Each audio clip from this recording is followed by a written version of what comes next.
Hi, my name is Caleb Hayes. In this presentation, I'm going to explain what job satisfaction is, what factors shape it, why it matters in human relations, and what leaders can do to improve it. Job satisfaction is basically the set of attitudes people hold toward their work. In the Lucier text, it's presented as how we feel and think about our job overall.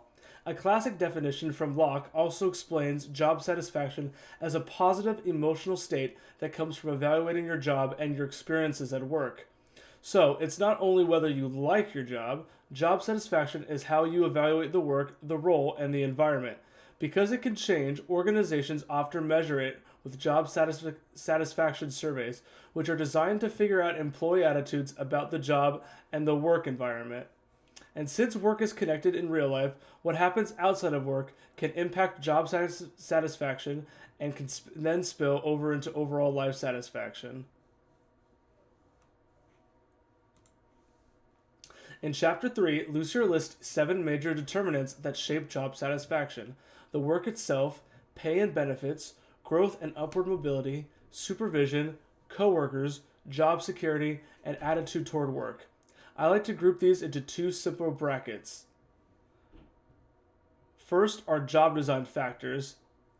This answers, is this meaningful work with the future?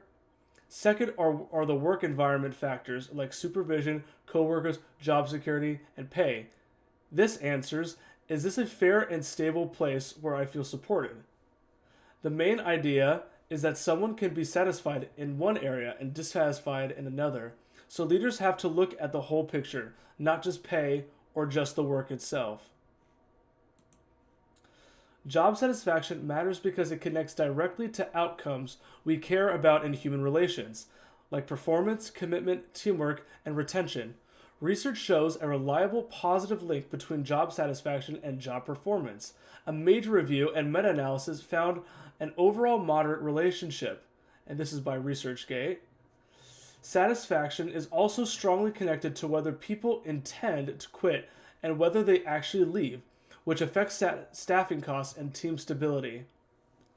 From a human relations perspective, satisfaction is heavily shaped by daily interactions, how fairly people feel treated, how well leaders communicate, and whether employees feel respected.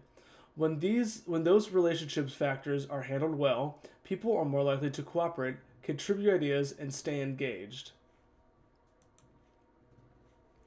Leaders can improve job satisfaction with a simple cycle: listen, act, and follow up. First, listen by using a job satisfaction survey or consistent check-ins so you can identify the biggest gaps. Second, act by fixing the biggest pain points, things like unclear expectations. And then third, you follow up by checking in with staff and seeing how the overall additions or removals have impacted the workplace. This also connects to Herzberg's 2-factor idea discussed in the course. Hygiene factors prevent dissatisfaction, but motivators are what create real satisfaction. So leaders should prevent dissatisfaction through fairness and stability, and then build satisfaction through recognition, meaningful goals, and autonomy, and growth opportunities. I also saw this personally in my course self-assessment, where my motivators score was high and planning achievement and recognition really matter to me. So as a leader, I should intentionally create a goal and feedback environment for others too.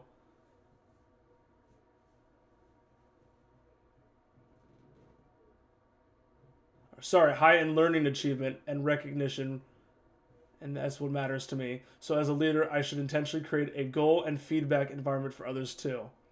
To conclude, job satisfaction isn't luck. It's shaped by job design, the work environment, and human relationships, and leaders can improve it by measuring it and responding with their fair systems. And here are the references.